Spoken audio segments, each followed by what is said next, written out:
Tumanggap ng panibagong tulong pangkabuhayan ng Sambayanan Association People's Organization mula sa 91st IB at Department of Labor and Employment sa isang simpleng seremonya sa Barangay Ditumabo, San Luis, Aurora. Ayon kay 91st IB Commander Lieutenant Colonel Julito B. Recto Jr., ang mga livelihood packages na tinanggap ng mga dating rebelde ay 200 piraso ng chicken broilers, waterers, feederers at chicken feeds na nagkakahalaga ng 50,000 pesos.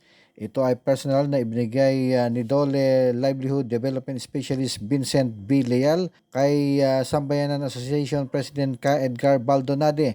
Kami po ay natutuwa sa pangyayaring ito dahil natulungan po natin ang ating mga kapatid na nagbabalik loob sa ating bansa na magkaroon ng panibagong simula at panibagong yugto ng kanilang buhay sa pamamagitan po ng livelihood na ito na katuwang po namin ang 91st Infantry Battalion ng Aurora para maisakatuparan ang programang ito.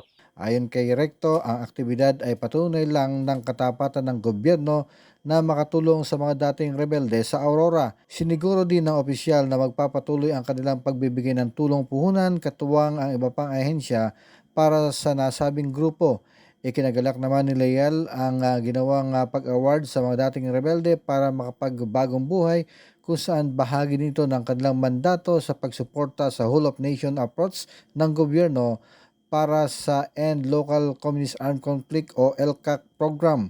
Pinuri din ni Leal ang mga gawain ng 91st IB na siyang nanguna upang maisakatuparan ang livelihood grants o sa nasabing grupo. Pinasalamatan naman ni Ka Edgar saksi ang iba pang dating rebelde ang patuloy na pagtulong sa kanila. Lubos ang aming pasasalamat sa binigay na tulong sa livelihood na nanggaling mula sa Dole. Lalo tigit sa kawani ng ating kasundaluhan sa pangunguna ni